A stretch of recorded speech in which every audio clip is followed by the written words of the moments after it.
आज आम्ही करतो आहे सुरमई, ग्रीन सुरमई फ्राय. त्याच्यासाठी सगळं साहित्य मी तुम्हाला एकदा सांगून घेते. ग्रीन सुरमई फ्राय करण्यासाठी मी लसूण, अद्रक, कोथिंबीर, थोडासा कढीपत्ता आणि मिरची घेऊन वाटून पिसून घेतला आहे तो मसाला, आणि मस्तपैकी मच्छीला असा लावून घेतलेला आहे. आणि सुद्धा राईस फ्लावर पण लावलेला आहे ह्याला, आणि रवा लावून मस्त अशी सुरमई मी फ्राय करते आहे.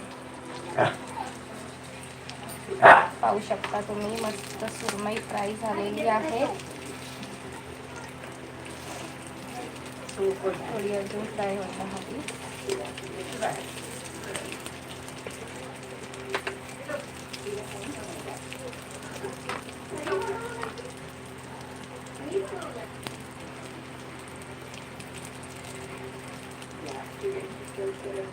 तुम्ही असं ट्राय करू शकता, ग्रीन सुरमई फ्राय किंवा ग्रीन प्रॉन्स.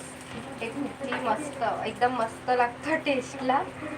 आणि मी सुद्धा काही नवीन ट्राय केलेलं आहे. नेहमी रेड फिश तर आम्ही करतोच.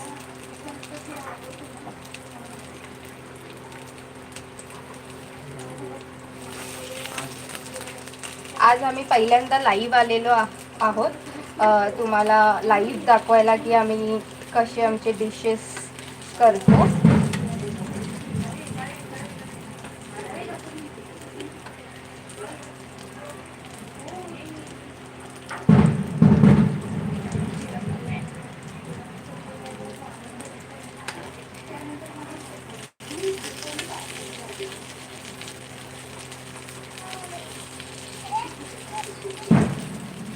हे बघा, अशी मस्त ही छानपैकी क्रिस्पी झालेली आहे. आता त्याला मस्त तुम्ही भाकरीसोबत खाऊ शकता, खूप छान लागेल.